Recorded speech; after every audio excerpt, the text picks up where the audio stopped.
Okay, so we'll get started as the people are still coming in. So as we are at, this is the penultimate session. We have one more class that will talk about anti-Semitism in the United States. Today's focus is Israel. We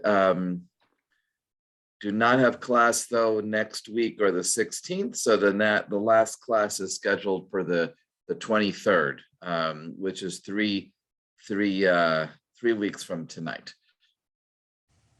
Now, it worked out on the calendar that we talked about anti-Semitism relating to the Holocaust last week, the week of Yom HaShoah, and this week we're talking about anti-Semitism in relation to Zionism and Israel, which is the week of Yom HaAtzmaut. It's rare that calendars and scheduling line up perfectly that way, but for us it did do that. And we will again want to invite everyone to join us on Wednesday evening at the synagogue for our Yom HaAtzmaut barbecue. And you can still send an email, or actually you can send me a text in the chat and I'll put you down for the RSVP if you haven't let Manny know that you're going to be there. We can probably, we're still just putting in the food order. So those are my public service announcements for the evening. And again, our plan tonight, our subject is to talk about Zionism and Israel. Now, there are two areas in which we can discuss anti-Semitism and how it affects and relates to Israel. There's anti-Semitism from the Arab world against Israel, and then there's anti-Semitism and how it mixes with the anti-Israel discourse in the Western world, specifically the United States. And a lot of that is to do with anti-Semitism in America, but I'm going to focus primarily on that aspect today, and we'll look at a few things and how Israel affects the nature of anti-Semitism in the world in which we live. If you're interested in anti-Semitism in the Arab world, one of the books that I had on the wrist of leading as a rather large tome, I don't have in front of me to show you, but it's literally this thick, by Robert Wistrich, which was called A Lethal Obsession. The majority of that book, which is hundreds of pages, seeks out to articulate the development and the nature of anti-Semitism in the Arab world. And it is an interesting story because the way that most people have understood, the way that most people understand anti-Semitism is through the context of the development of Christianity. As Albert Picciarelli was mentioning, he just spoke, right, talked about that just at Christ Church. And most of the sessions that we had in this series were focused on how the Gospels understand the Jews, and then how that relates to the development of Christian anti-Judaism throughout most of the period that the Jews, through the Middle Ages and onward, that the Jews lived in Christian countries. We talked about the blood libel. We talked about the anti-Jewish iconography and the sculpture art in churches. So when we get to anti-Semitism in the Arab world, it's different, right? It's a different story because all of the background, the context, which are more polite words for baggage that you'd have in the Christian world, suddenly disappears, right? In that it's not the calumny of the Jews being responsible for the crucifixion, for the trial and torture and death of Jesus. The Passion narrative is not as relevant in the Muslim context than it is in a Jewish context. Nevertheless, many of the images and tropes that we find in medieval anti-Semitism do develop and are taken and are adapted in the strains of anti-Semitism that we find throughout the Muslim world. And Again, it's often we use Muslim and Arab interchangeably, but there are of course differences there. Iran remember, is not Arab, but is anti-Israel, and at least officially. And so we have to look at, and again, the cartoons, the drawings that will take the images of the Jews as money lenders, as greedy, the controlling the media, and those are, as they were taken also from the medieval heritage and developed in the secular modern form of anti-Semitism that we talked about the last two sessions in the industrial Europe and then leading up to the Nazi era. We see those images and those calumnies displayed and used in the Arab world. The session that we had a few months ago on anti-Judaism in early Islam focused more on medieval writings, and those writings, certain Muslim writings that showed a prejudice against Jews. And that was the reason why I spent some time on that a few months ago, was to make the point that anti-Judaism was not specifically Christian, right? It existed in the Muslim world, perhaps influenced by Christian anti-Judaism, but it also existed in the pagan world before the rise of Christianity. Now, again, because there was anti-Judaism in the pagan world, did not mean that all pagans were anti-Jewish. And because anti-Judaism existed in the Muslim world, did not mean that all Muslims were anti-Jewish. And so that's, I want to make that we're just focusing on where it existed to see the development of the idea. When I gave that lesson, I had a long discussion with the late Rabbi Gloria, and she thought that I was perhaps too harsh on the Muslim tradition in its presentation of the Jews, and it is, of course, very, very complicated. Clearly, there are gross developments of the anti-Jewish discourse in the Arab and the Muslim world, especially concurrent with and after the rise of Zionism and the state of Israel. And it's impossible to separate the two there because they're so enmeshed. Right? The anger and the wrath against Israel that we see in the Arab and Muslim world is expressed through expressions of anti-Semitism.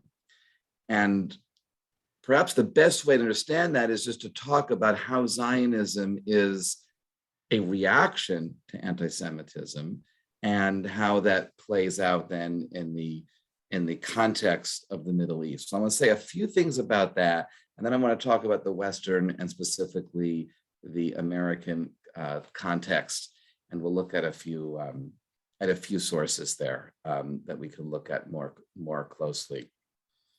We talked about the development of anti-Semitism in the late 19th century in the context of industrialization and how anti-Semitism becomes secularized, right, and loses its theological rootedness that it was based on in the Middle Ages. But we didn't talk so much for the Jewish reactions. Most Jewish reactions to anti-Semitism were to use the court systems to claim a libel. That was one major response. There were polemics written to contest the accusations of the anti-Semites. There were political efforts to put candidates forward who were not anti-Semitic because opposed to those that were anti-Semitic. Remember, anti-Semitism was a political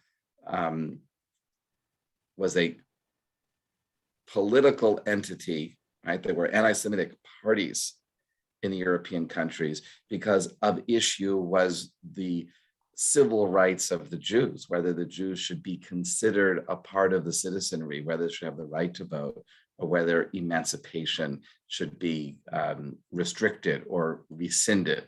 That was the platform of the Nazi Party. When the Nazis came to power, they did rescind emancipation of the Jews in Germany, but it was also in the platform of many other parties in Germany and other countries in Europe as well.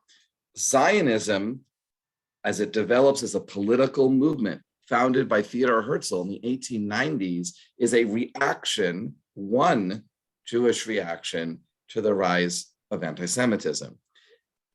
The way it's often told is that Herzl, who was a journalist working for the Viennese paper, the Neue Freie Presse, was covering the Dreyfus affair, the Dreyfus trial in Paris, and saw and was shocked at the extent. It's the first time he came into contact directly with the extent of anti-Semitism.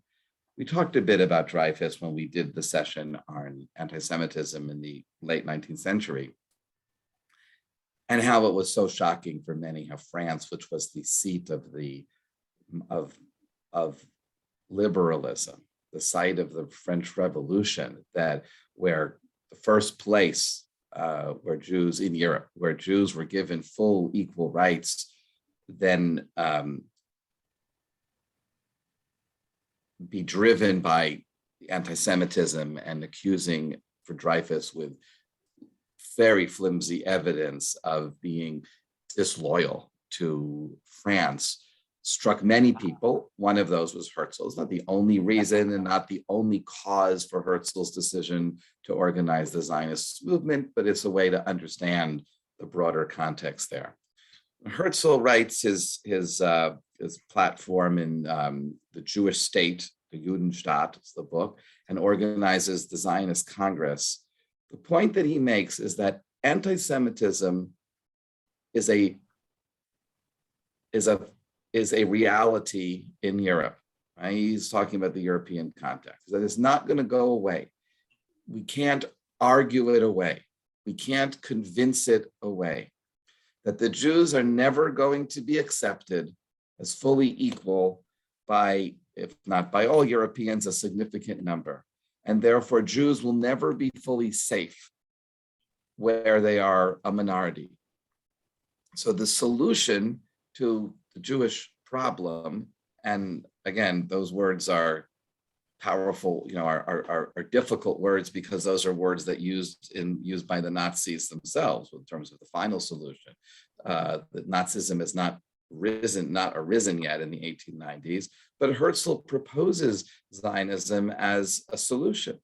Says that the Jews need their own state, and that once there is a Jewish state, then on the one level, right, when Jews face discrimination in any country, and the focus then was on Russia, really on Ukraine, talking about Ukraine today, which was a part of the Russian Empire, in Ukraine and Galicia, Lithuania, where most of the Jewish population lived, was called the Pale of Settlement, that they were exposed to the pogroms, right, and physical violence as well as legal discrimination.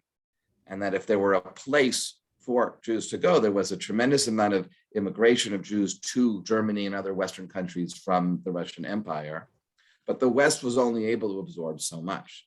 So Herzl said there ought to be a state, an entity that will serve as a sanctuary for Jews who face persecution. But Herzl's reason, his argument for the establishment of a Jewish state is more than that. And the way that it serves as an antidote to anti-Semitism is more than that. What Herzl was focusing on is that the Jew in Europe serves as the paradigmatic other. This is the theme we've been talking about throughout the whole many centuries that we've covered in the discussions in this series. That the Jews are always the other. They're never fully a part of the entity of whatever country or nation or region where they are living. And part of that reason is because of the theological and religious divulgence, the separation between Judaism and Christianity, and because of the development of anti-Judaism in the Christian theological tradition. That's why the Jews are always seen as other in a more powerful way than otherness would be applied to people of a different socioeconomic class or from different regions within Europe. And that had to do also with the sense of respect was what Herzl saw, that the Jew could not escape the otherness of being a Jew, because no matter where the Jew is the other and the minority. So what Herzl imagined was that if there were a Jewish, what Herzl imagined is that were there to be a Jewish state, then that state would stand for Jews everywhere. The same way that if an Italian lives in Denmark, right, the Italian is not a perpetual other in Denmark, because the Italian is also represented by the country of Italy. So the Jew is not just a minority and other, but the Jew also belongs to the state of the Jews, which, as we know, became Israel. So, and if a Jew is identified with the state, then the Jew belongs to that state the same way that any other people belongs to the country that they are from. And that identity with a state, even if they don't live in that state and they live somewhere else, gives a normalization to the status of those individuals in the countries where they are. Their rights are spoken for by the home state, by the home country. And this was something that, while Herzl's developing his ideas in the 1890s, it gets articulated into international law with the Treaty of Versailles, just passed in 1919, and through the Covenant of the League of Nations as well, which is the idea of protection of minorities, that minorities of ethnicities that are not the majority identity in a country are protected internationally. And it is the countries where those minorities are the majority that are most vested in standing up for guaranteeing the rights of the minorities of which they are associated with.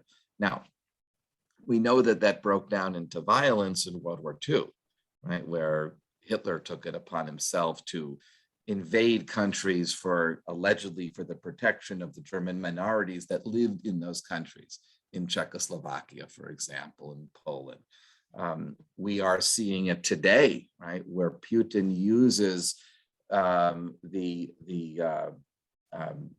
argument that he's protecting Russian minorities in eastern Ukraine as the casus belli for the invasion of Ukraine.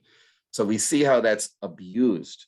It hadn't been abused in the same way in the 1890s, and Herzl's idea was that this would serve as a protection, a political protection for Jews wherever they lived, but also in a intellectual, psychological sense, that if there is a state of the Jews, then a Jew, wherever he or she lives, is not unrooted, that there is they are spokes connected to a center.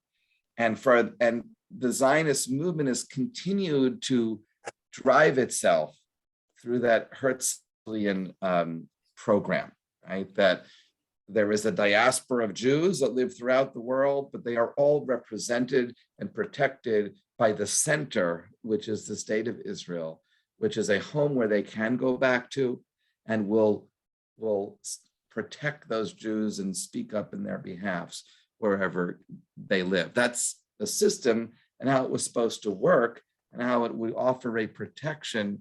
And then the idea is to de-otherize the Jews among other peoples in the world. The idea that Herzl had is because Jews did not have their own country for 2,000 years, is why they were such a pariah among nations and were never fully accepted. The end result of his argument is somewhat counterintuitive, right? What Herzl is saying is that if there is a Jewish state, Jews will be better accepted in Austria and Germany and Britain and France and the United States, right? Because in the same way that we will accept people from any other country for other ethnicities who we find living in our country. And it's a counterintuitive argument, but that was part of the program of Zionism, that it wasn't just for Jews who would move to Palestine. It was for Jews throughout the whole world. And now, obviously, we know that while Zionism was incredibly successful in creating the state of Israel, it was not successful in solving the problem of anti-Semitism.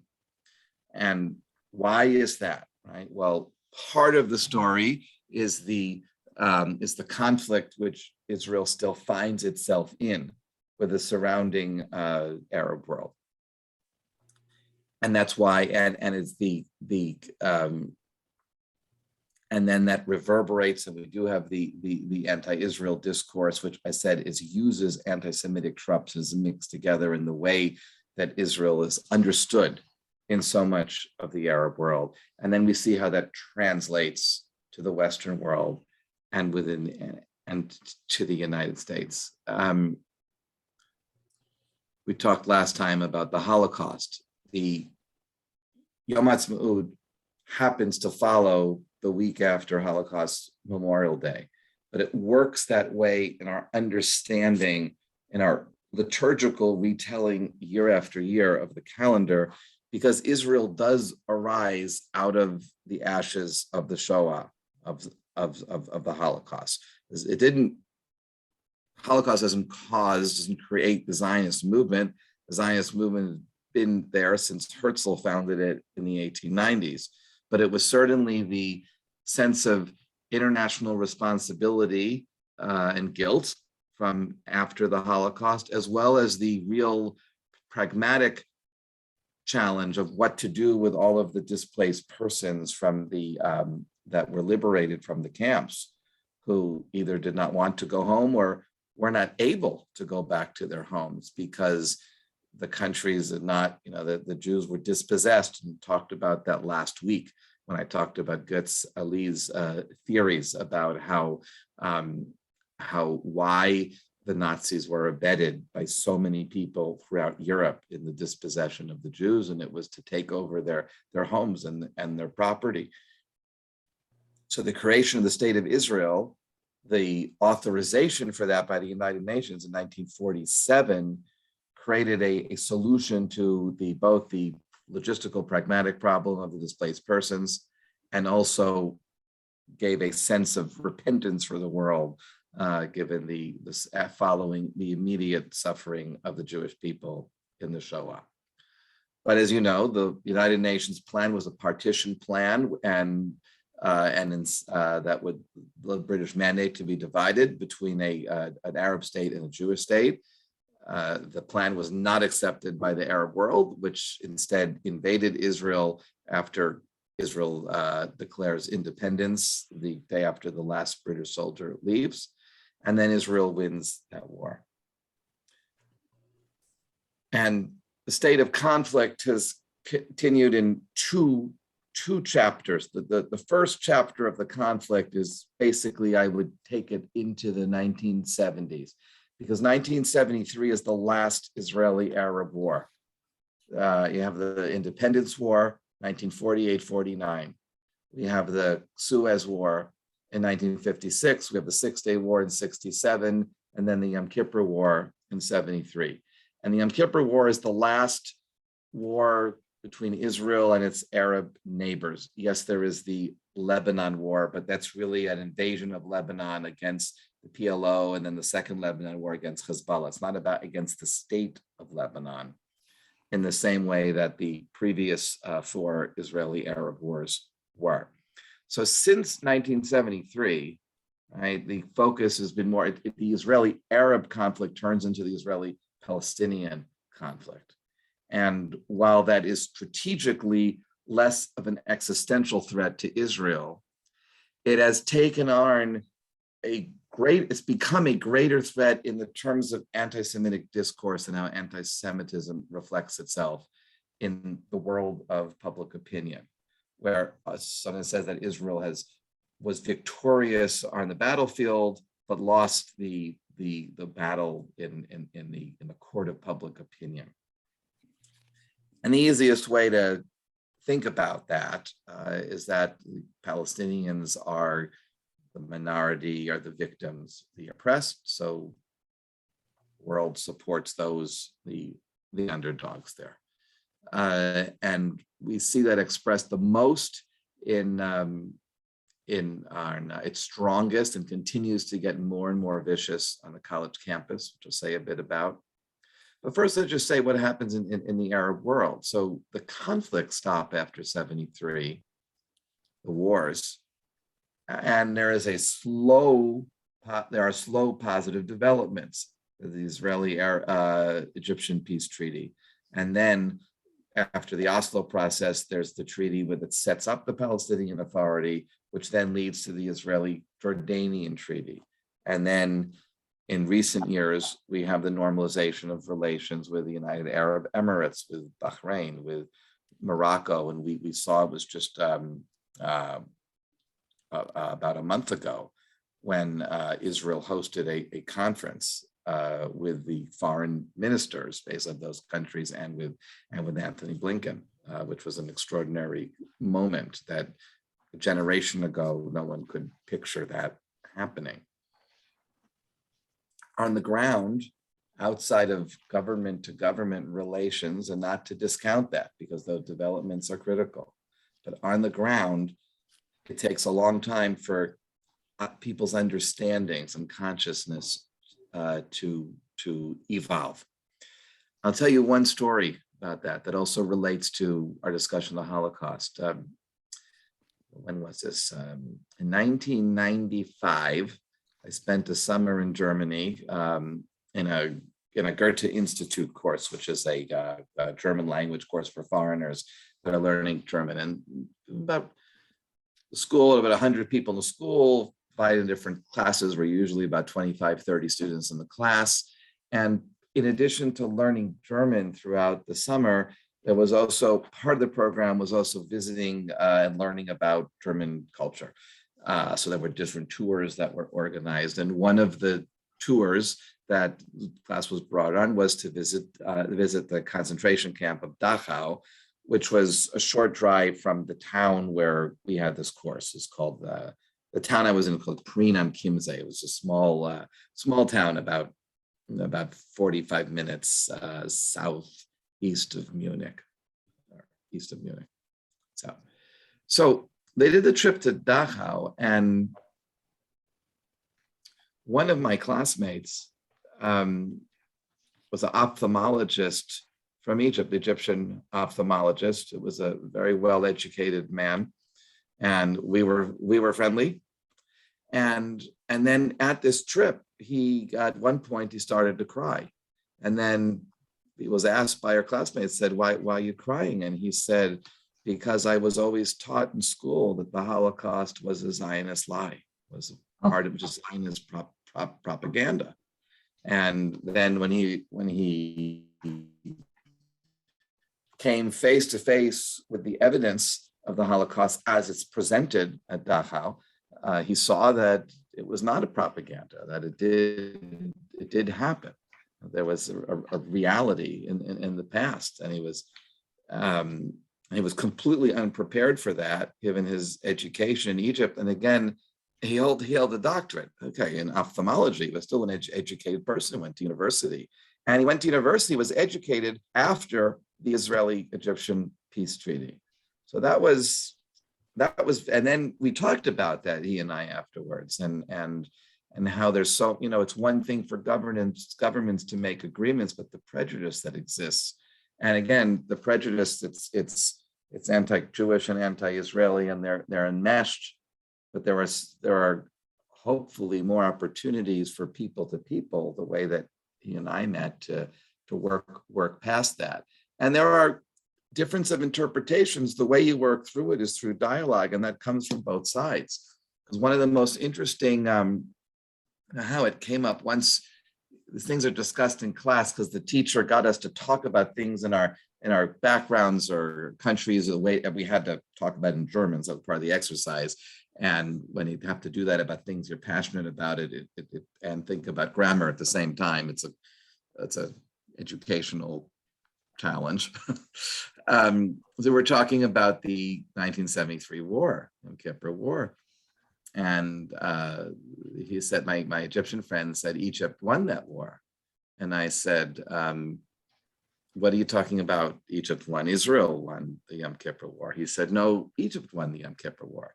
I'm thinking, how can you have a war and two different opinions, two different contradictory memories from the two sides about what happened in the war?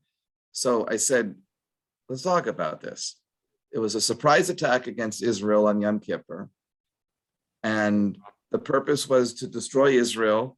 And then Israel, at tragic cost of life, was able to fight back and preserve, and it ended up not losing any territory.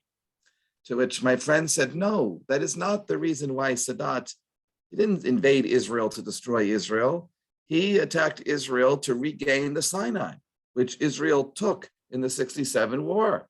And the result of the war was that then Israel then agreed to the peace that Sadat pushed for, and Israel withdrew from the Sinai. So Sadat achieved his war aims and got the Sinai back. That's what Egypt wanted. It was a great victory. And I thought about it and I said, oh, we're looking at the same facts, and they're both true. Like both perspectives are accurate from their different sides. And it was, well, it's not surprising that you have two different perspectives. What is surprising is that it was such a rare conversation. And and that's part of the problem of the world, especially as we continue to polarize, that we don't have those conversations with each other. So what happens, and how is this, talk about this worldwide, and then let's go zero in towards the discourse in America. There was in 1975, so this is in between the Yom Kippur War and which, well, Israel won, unless you look at it from the Egyptian perspective. It was a very costly war. It brought Golda Meir down. She had to resign, and there was it sort of shattered the image from 67 of Israel being invincible. Nevertheless, it was also costly enough to the Arab states that it's the last time that there was a war between those two sides. So 2 years later, in 1975, when the United Nations passed called General Assembly Resolution 3379, which is the Zionism is Racism resolution. The text of it is very simple. Zionism is a form of racism and racial discrimination. The resolution gives the different definitions of racism and racial discrimination, and it says, therefore, the Assembly concludes that Zionism is a form of racism and racial discrimination. The resolution passed 70 to 35 with 32 abstentions. So that was the vote there. And while the United States, most of the Western European nations were in the 35 that voted no, you still have a majority that carried it with 70. And very telling for this course were the words of the late Daniel Patrick Moynihan, who was the US ambassador to the United Nations then before he became a senator. Moynihan said, the United Nations is about to make anti-Semitism international law. So it was the flip side, right? In 1947, the UN authorizes a Jewish state, which is, in a sense, the achievement of the Zionist dream that the Jews are normalized as a people like other people, de-otherized. Then it goes the other direction in 1975, where the UN says Zionism is a form of racism, now obviously the 70 that voted for it, besides their being in the anti-Israel, the Arab anti-Israel side, the context there is because of the way that Israel treats its Arab minority, was what drove the anger. It's not, and Israel's treatment of the Arab minority is not the cause of the Arab-Israeli conflict, because the Arabs invaded the day when Israel became a state. So there was no history of treatment one way or the other of the Jewish minority. There are many reasons for the reason why that conflict developed. but stayed on the books, the international law books, until it was revoked in 1991. And it was revoked in the end of 1991 as a part of the post-Gulf War and the realignment that was one of the conditions for the Madrid peace talks, which was an attempt to sort of resolve the Arab-Israeli conflict. And while nothing came at the time, shortly after we had the Oslo Accords, and even now what we call the Abraham Accords of the beginning of normalization of Israel with other nations. You can probably date that back to the changes that start in 1991. And of course, it's the end of the Cold War that created the opportunity for the realignment there to occur. The vote to revoke the Zionism is Racism resolution was 111 to 25. So it was with 13 abstentions. So the good news, right, is it was a much more resounding vote, right, than 70 to 35 with 32 abstentions, where if you combine the no's and the abstentions, it's pretty evenly split in the United Nations.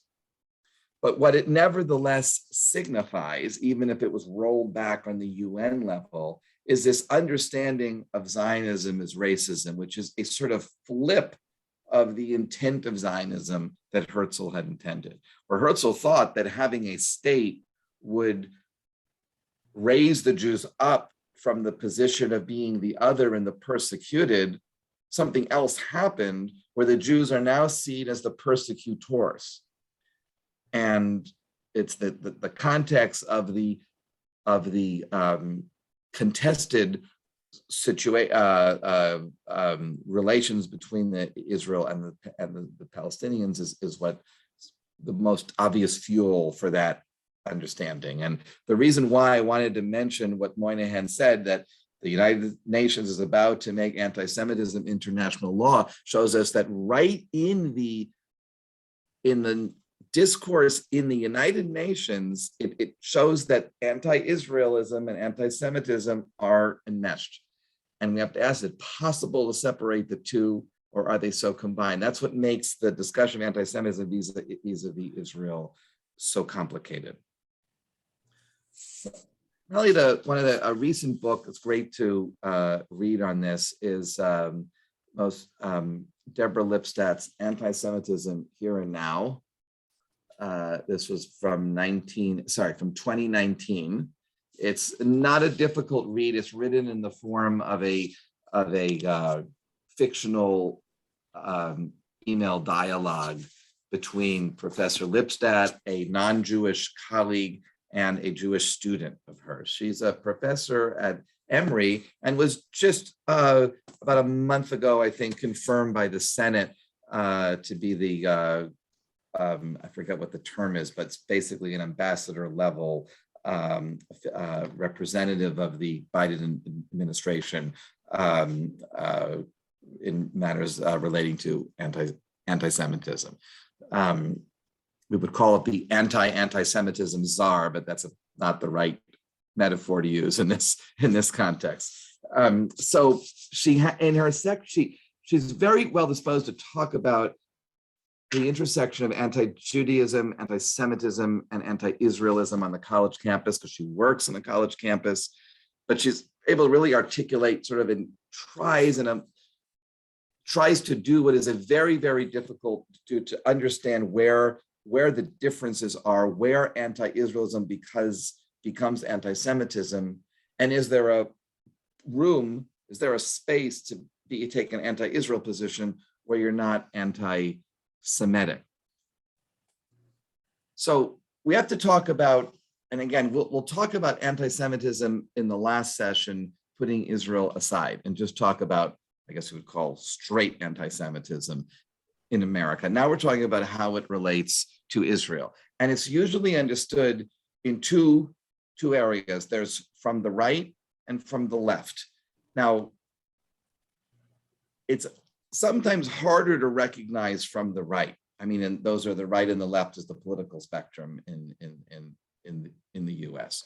because the right tends to be pro-Israel for various reasons, from a theological reason, from a Christian evangelical perspective, that it's that with the Holy Land being under Jewish sovereignty sets the stage for the second coming of Jesus, because it reestablishes the way that things were in the first century. So there's that element there, and also that Israel as a Western allied country and as a work against and a strong ally of the United States in the Middle East is another reason why you would have a right or conservative support for Israel.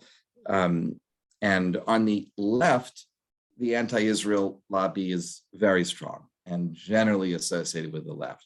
Now, again, it doesn't mean that we don't find anti-Semitism and anti-Israelism from the right, so it's not a left-wing, right-wing issue, but it's more obvious, the anti-Israel sentiment from the left, at least in this country. When we talk about straight anti-Semitism in the United States, then it's the other side. It's easier to recognize that from the right, but it also exists on the left. And a lot of it has to do just with definitions of anti-Semitism, that when we have a fierce anti-Israel argument, when there's pressure, anti-Israel pressure, like, for example, the BDS movement, which is the most poignant today. BDS stands for Boycott, Divestment, Sanction, right? And it's a growing movement, not only on college campuses, but it's strongest on college campuses, where students move to have the universities divest from their investments related to Israel, to boycott visiting scholars from Israel, to not be allowed to be visiting professors or give lectures on campus, to cancel the university's programs in Israel. So that's the boycott area. Sanctions is really a government area where the government is sanctions. Also to divest universities' pension plans from companies that are invested in Israel. The BDS movement on a state level, right, is the same arguments, but on in state legislatures and et cetera. So the question is if you support BDS, are you anti-Semitic? Or even are you anti-Israel? So I want to look at two definitions of anti-Semitism that see how and how they grapple with the issue of being anti-Israel. The first one, these are called the working definitions. I'm going to put this on the screen here. This is from the State Department's website, and it's defining, so it's the U.S. Department of State defining anti-Semitism. So on May 26, 2016, the State Department accepted it's called the working definition of anti-Semitism that was composed by the IHRA, which is the International Holocaust Remembrance Alliance, which is an organization of which the U.S. and 30 other countries are members of. And what it says is, anti-Semitism is a certain perception of Jews which may be expressed as hatred towards Jews. Rhetorical and physical manifestations of anti-Semitism are directed toward Jewish or non-Jewish individuals and or their property, toward Jewish community institutions and religious facilities. And then it gives, that's the definition. And then it gives a bunch of examples and calling for, aiding, or justifying the killing of Jews in the name of a radical ideology or extremist view of religion would be anti-Semitic. Making dehumanizing, demonizing, stereotypical allegations about Jews, the powers of Jews as a collective would be anti-Semitic. Accusing Jews, the people, of being responsible for real or imagined wrongdoing committed by a single Jewish person or group, or even for acts committed by non-Jews. Think about the blood libel, right? They're thinking about that there. Denying the scope, mechanisms, i.e. the gas chambers, or intentionality of the genocide of the Jewish people at the hands of Nazi Germany. Okay, that's Holocaust denial. It's considered anti-Semitic. And that goes to the story of my Egyptian ophthalmologist friend who was taught in school in Egypt that the Holocaust did not happen. So here the working definition is that is an anti-Semitic position, at least from an educational perspective. Accusing Jews as a people or Israel as a state of inventing or exaggerating the Holocaust. Accusing Jewish citizens of being more loyal to Israel or the alleged priorities of Jews worldwide than to the interests of their own nations. We saw that, right? We saw, this is called the dual loyalty charge, which we've seen directed even at our own representative in Congress. Right? Talking about Congressman Gottheimer. Denying the Jewish people their right to self-determination, applying the double standard that's not a behavior that's not expected or demanded of any other democratic nation, using symbols and images associated with classic anti-Semitism, the blood libel there, to characterize Israel or Israelis, right? And that's where, again, we could spend hours looking at examples of that, drawing comparisons of contemporary Israeli policy to that of Nazis, holding Jews collectively responsible for actions of the state of Israel. Anti-Semitic acts are criminal acts are anti-Semitic, okay, so this is the working definition. And we can talk about what it says there, but let's switch now, and I'm gonna show you one other, whoops, I didn't mean to do that, hold on. Let's fix that. There. I'm going to show you one other page. So this is called the Jerusalem Declaration on Anti-Semitism. And this is not supported by governments. It was a private group, and it was initially signed by 210 scholars and now has 350 signatories. We don't have time to go through it, but it's basically, what it does is, here, definition: anti-Semitism is discrimination, prejudice, hostility, or violence against Jews as Jews, or Jewish institutions as Jewish. But overall, I can just give you the Cliff Notes version. We'll look at as much as we can here. It opens up the door towards being more critical of Israel. And the feeling was that the working definition that the State Department accepted seemed to imply that if you criticize Israel, you're being anti-Semitic. So this, which was signed by many Jewish scholars and non-Jewish scholars, is going to take a different emphasis on that. And let's look at the section Israel and Palestine. So what is anti-Semitic? Applying the symbols, images, and negative stereotypes of classical anti-Semitism in the state of Israel.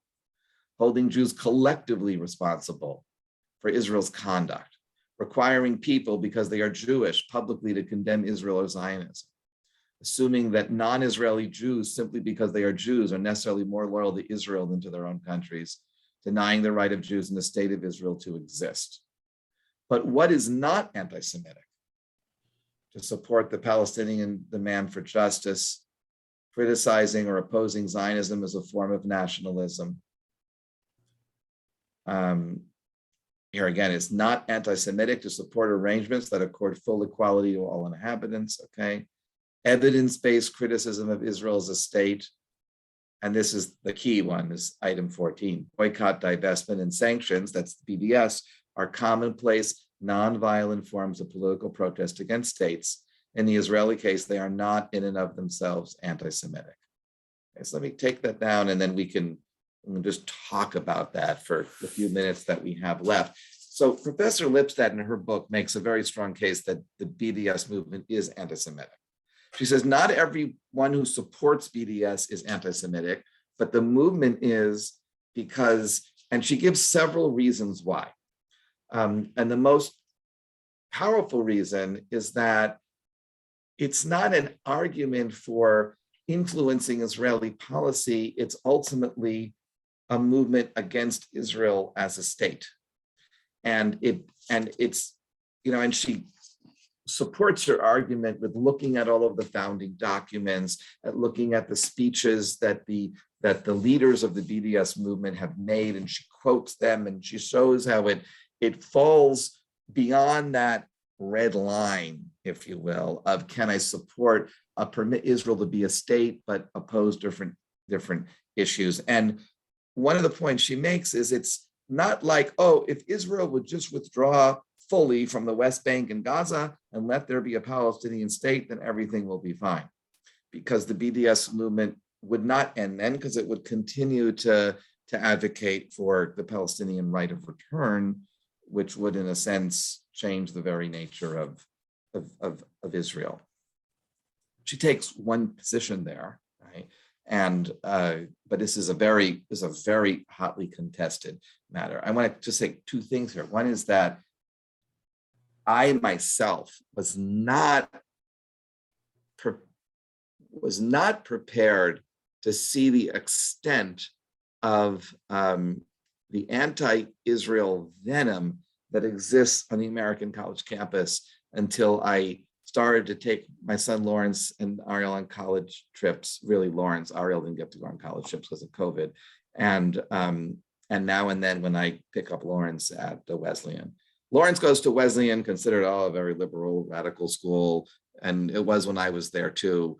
And we dealt with anti-Israel stuff in the Jewish community. We gave our responses to it, but it wasn't like it is now.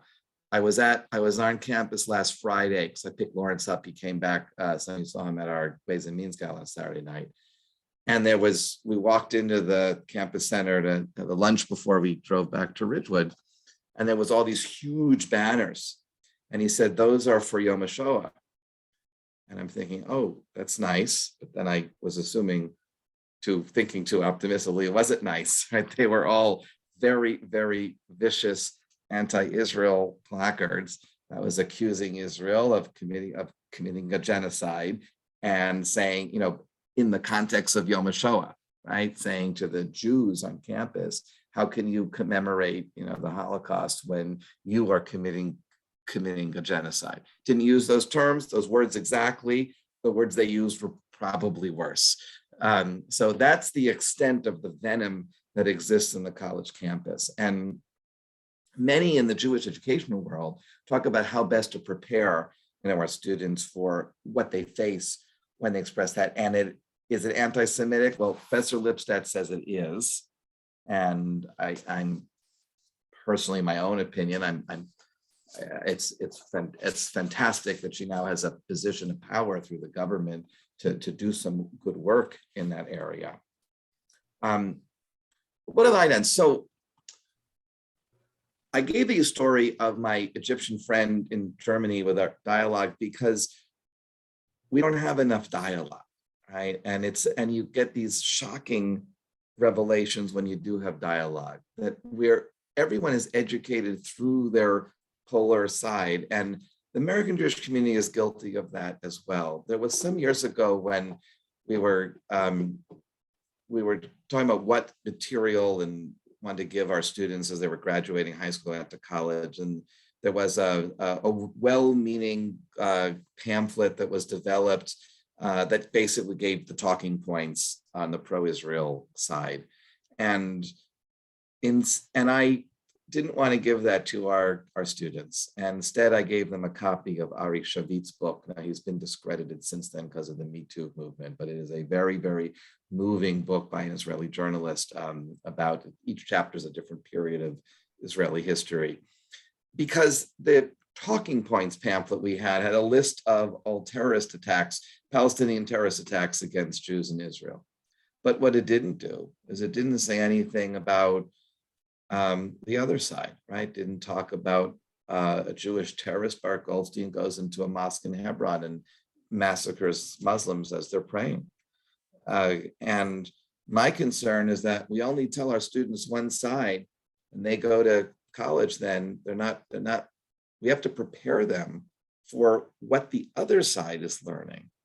And there has to be a place to meet and have a dialogue there. So I teach a high school course at BCHSJS, or Community Hebrew High School, on the first semester was on the development of origins of Zionism. The second semester, do a Jewish Israeli-Palestinian conflict. And I'm reading through the chapter in Shavit's book with the students that he talks about the Independence War in 1948. And he interviews a series of Israeli army veterans who were involved with actions in the town of Lida, which is Lod, where the airport is, where the Palestinian population of the town was expelled. And there was a massacre that happened, and things happen in war.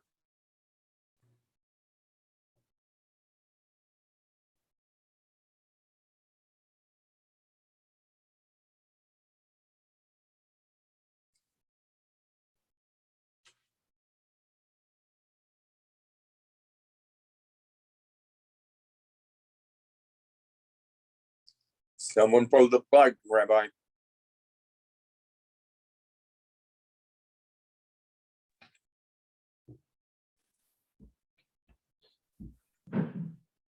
Can't hear anything. It's interesting that we can hear one another, but not the rabbi. Sometimes, like when transferring from screen to his lecture, he presses the wrong button.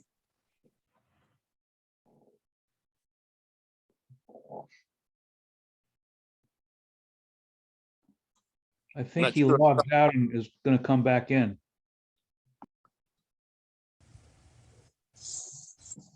I like the woodpecker behind him.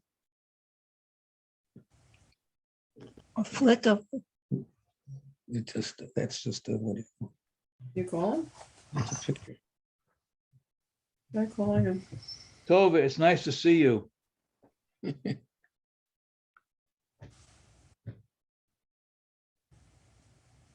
Well, while we're waiting, I want to tell my story about Dachau.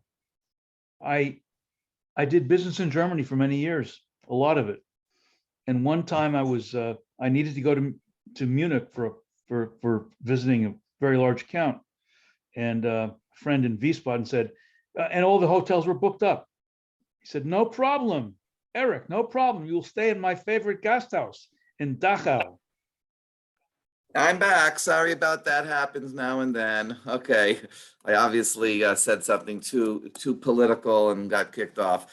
All right, Howard, we understand. So yeah. So I was talking about why I teach this about the 48. I don't know when it broke off. It's a chapter in Shavit's book when he talks about the expelling of the Palestinians from the city of Lod. And these are by Israelis who were brought up as socialists, as leftists, the Zionist dream of everyone living together in harmony. And then they were involved in a very traumatic military operation. And Shavit says that this is the complex reality, right? That terrible things happen in war, and that it's hard to imagine how Israel would exist without that. And he's not saying that you have to put blame here or there, but we do have to recognize the reality of what happened. And one of my students asked, do Israelis know this? And I said, well, it wasn't really talked about before the 1990s. A lot of the history was evident, covered up at the time of the war, and recent historians have been discussing and telling the story in Israel. And Shavit is not a historian; he's a journalist, but he tells it in a very accessible way. The reason why it's important is that we have to understand that the conflict between Israel and the Palestinians is not about 1967. It's not about the Green Line. The conflict is about 1948. The conflict is about the Palestinian exile, right? And the reason why the law of return, we call law of return for Jews, and they flip that on us and say, let Palestinians return, is because that's the core of the anger, of the enmity of the conflict. And I'm not saying that, it would change Israel. So just the way I explain it to my students is, it's like we have the same thing in American history, right? The expulsion of the Native American populations, the movement of those populations, the abuse of Native American tribes was something that we should be uncomfortable with, and we need to recognize and acknowledge. But we also have to know that if that didn't happen, we probably wouldn't have the United States as it is today. So but we need to acknowledge that in order to move forward, the same way that Germany has to be able to acknowledge its crimes in the Nazi period in order to move forward. And that's where what Professor Lipstadt said is the problem with the BDS movement, that no one should be, even if there were a state of Palestine carved out in the West Bank and Gaza, that's not the end of the problem, because that might solve the 67 problem, but it doesn't solve the 48 problem. And I can't give you an answer to that problem, especially when we're 4 minutes into overtime here. But what's important is just to understand that the roots of the conflict. So my goal in this high school class is so that the students understand that it's the sense of the Palestinian pain and anger that's driven by the exile, right? And then the inability to return home is the reason for, besides everything that happened since then, is something that from the Jewish side, we need to understand. Now, that for me, in a short terms is the sort of the roots of the conflict there. There's no easy solution to the conflict, in the same way that there's no easy solution for anti-Judaism in the Christian conflict, because Christianity and Judaism come from the same root, right? And we talk about the anti-Judaism in the gospel. We can't change the story, can't change the New Testament, right? There is the Jews play a role in that story that both sides can be uncomfortable with, but we need to acknowledge that and call it what it is in order to build a stronger connection and move beyond that now. So what I've done today is focused on how anti-Semitism is enmeshed with anti-Israelism throughout the world, certainly in the Arab world, but especially on the American college campus in there. We're going to our last class, we're going to just talk about anti-Semitism as it exists and how it has been flaring up. I'll say a few things about the recent ADL report of an increase in anti-Semitism, although every year we seem to be seeing these things.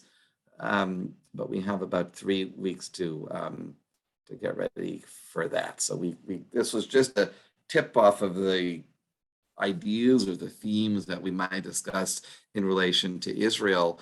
But going back to Herzl, right? So Herzl's dream, which was fulfilled at one level, there would be in Israel, that it would normalize the situation of Jews in the world, make the world safer for Jews. That's an interesting question. There's not a clear answer to that, because anti-Semitism in some ways is stronger than it's been because of the anger against Israel. Now, again, I think that the working definition of anti-Semitism, I don't have a problem with the working definition. I think the Jerusalem definition goes too far. And I think if you Google David J. Fine anti-Semitism, you'll see an op-ed that I wrote for the Allgemeiner, was published in August, where I talk about some of those issues and the definitions of anti-Semitism there. And I talk about applying the China test, right? That can you criticize China without criticizing Chinese people? And if it seems as if your criticism is an affront, insulting to Chinese people in general, then you can't say it, right? But it's like, and that's what the creation of Israel was supposed to do, right? Is to normalize the relation to Jews in the countries where they live, and it is, and we still have so much work that still has to be done in that area. So the bottom line is, it's really hard to wrap up the course because the story is unfinished. Before we break, I know we lost a little time because I lost the internet connection. Any thoughts, questions, challenges, arguments? Go ahead, Bob Dworkin, unmute. Yeah, so Jews are a Semitic people, and anti-Semitism applies to the Jews. But aren't the Arabs also considered to be a Semitic people? Yes, they are, but the term, right, correct. But the term anti-Semitism is coined in a European context where it's talking about Jews and trying to make it scientific, that it's to secularize it. So it's not anti-Jewish, it's not a theological issue, it's a racial issue when racial definitions was kosher from a scientific perspective. Yes, Arabs, especially Palestinians those that are anti-Israel will say, oh no, we're not anti-Semitic because we're Semites. But that's not, when the term was first coined in Germany in the 1880s, it was about Jews. Rabbi, it's Linda. Yes. I Hi, Linda. just want to say, the Arabs, their description of the War of Independence is the catastrophe. That's there's an Arabic word for it, and that's what my son says. That's what they say, that war was the catastrophe. It's the beginning of their problems. Yeah. Yes, it's right, and that's key when we think about Yom Ha'atzmaut, right? So when I first learned that the Arabs, or at least the Palestinians, referred to Yom Ha'atzmaut as the Nakba, and the Nakba means catastrophe, my reaction was, oh, that's so insulting. That's so anti-Semitic. Right? Why would they call it a catastrophe? It's just right in our faces, But I later learned or understood that it's not a catastrophe because the Jews got their country. It's a catastrophe because they lost their homes. And maybe one had to happen for the other thing that had to happen. But the catastrophe is not about our gain, it's about their loss. And that's why, and it's important for us to understand that, just to understand where the pain is, where in the same way that when we talk about the development of anti-Semitism in industrial Europe, we have to understand that it's the pain of failing to adjust to industrialization, to modernization, to globalization, right? And we need to understand the economic pain that drives that, and how and why and that grows the jealousies. It doesn't excuse it, but it's an explanation. And to look at something historically means to understand what's the explanation. To just say, well, it's because people always hate Jews.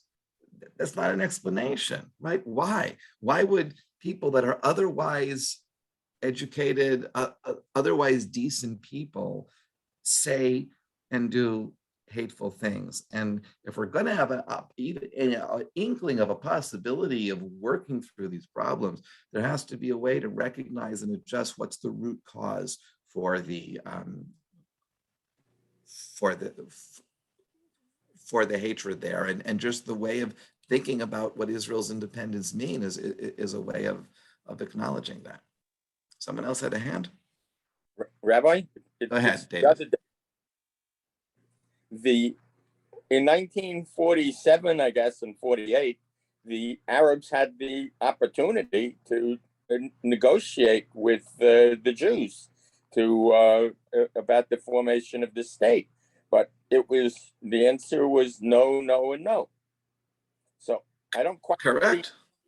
see the catastrophe element. I mean, it was what they asked for, which was a war. Right. We could, figure out who is the they, right? But that's the Arabs in general played it wrong, and we played it right, and we have a country. But that doesn't. But but that doesn't change the fact that there's still the pain and the anger on the Palestinian side.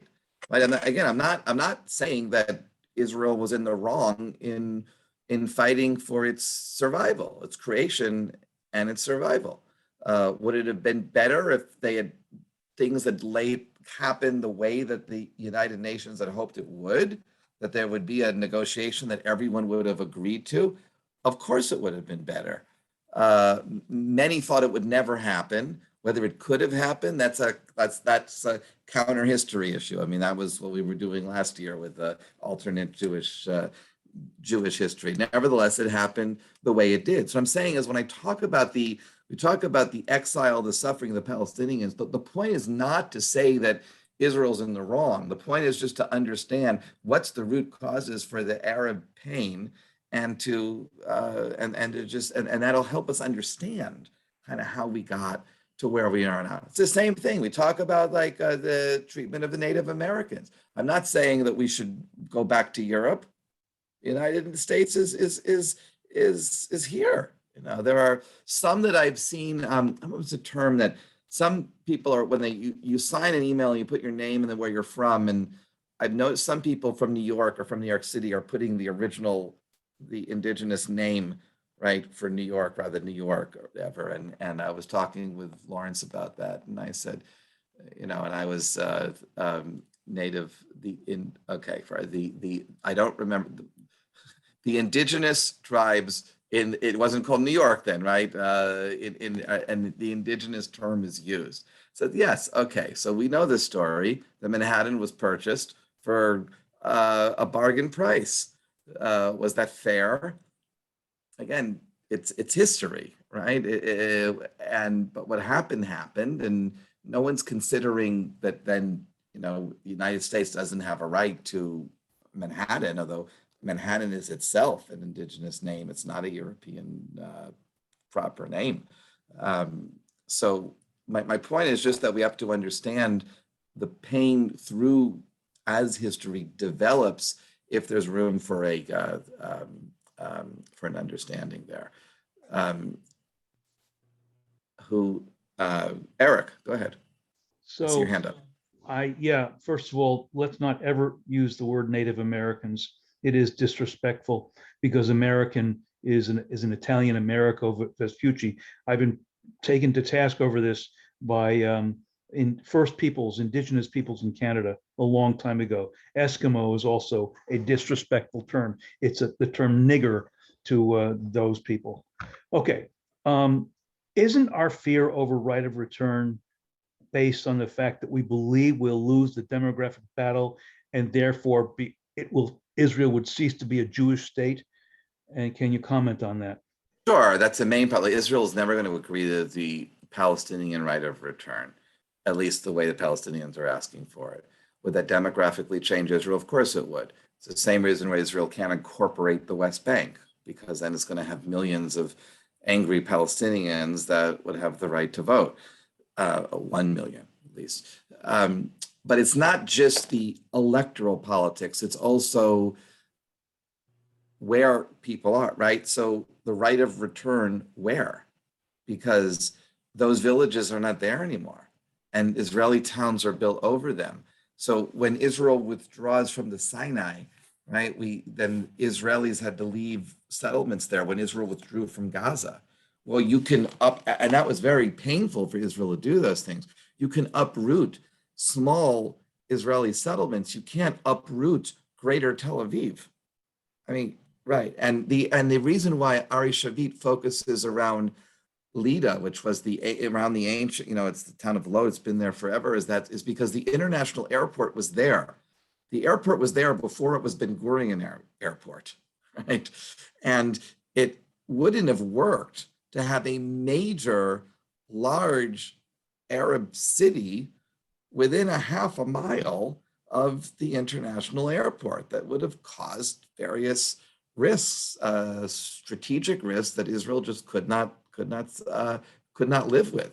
So, and that's what he recognizes, that while the exile, the population, these were a population that the Jews who lived there for already a generation had very friendly relations with, but once Israel was established, it just could not continue there. When we have rocket fire from Gaza towards Ben Gurion, right, then air traffic stops. Imagine if you had a huge Arab city right on the cross from the barbed wire where the airplanes are landing. It wouldn't have worked. So it's not. My point is, it's not just the democratic politics. It's because the area, because of the geography as well. And this is a part of the story of how so many of post World War I nations are formed by this very difficult movement of populations, right? The separation of Greece and Turkey, Cyprus is still unresolved. The Balkan countries. The idea of when you have a state that is, again, a democratic state, which means it's representing the majority of the majority ethnic group, it makes things very difficult for the minorities. Nevertheless, we do live in a nation state or an ethnic nation state era. That was where things went post World War I. And it's hard to go back to that. We're not going to go to the multi-ethnic empires. Britain was not interested in staying. So there was no other way for Israel to go. Britain was pulling out. It didn't. There was no more Ottoman Empire, so no other options, right? And we do see other movements today, right, with the forming of larger groups like the European Union, right? So my dream for Israel's future is it becomes a part of the EU one day. And that's you give up a little bit of your national sovereignty, but you become a part of something greater, but still able to maintain your certain things locally, right? Your culture and language. You cross borders in Europe, you don't realize you're crossing a border, except the language changes and the cuisine changes. But otherwise, it's the same. It's like crossing between states here. But there's a lot that has to happen before we get there. In some ways, Israel is a part of Europe because it's in the ways that it's not a part of part of the Middle East, in terms of culture, in terms of sports, in terms of song contests, and those type of things. But again, there's so much resolved. So yes, the problem of the Palestinian return is that we've passed the point of no return, right? And that's why it's complicated. Well, you cross Switzerland is not a part of the EU, so yeah. There you go. Anyone else before we turn off? Rabbi, Go ahead, there's Eli. one thought. There was Yeah. one thought that we haven't. Herzl would be very, very happy that the concept of a safe place for Jews. Think of what's happening in the Ukraine. Think of the Russian Jews. Think of people from France who are concerned with what's happening in France and coming into Israel. So he wasn't. His dream wasn't entirely metaphoric.